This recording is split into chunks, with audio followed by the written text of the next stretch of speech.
This is going to be a video tutorial on how to delete your search history in Outlook. I will be using the desktop app on a PC for this.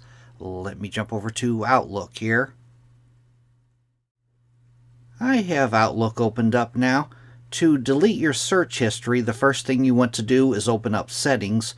I'm going to go off to the upper right hand corner, up to the little gear wheel. I'm going to click on that. Now in the dialog box that opens up here, the pane off to the left hand side, you want to click on General. And then on the center pane, you want to click on Privacy and Data.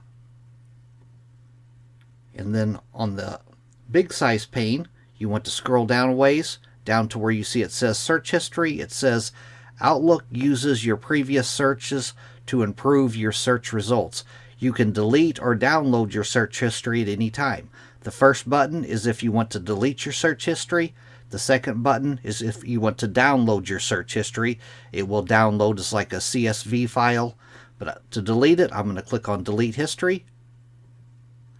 It's a little box will pop up asking you, are you sure you want to delete the search history? I'm going to click on Continue.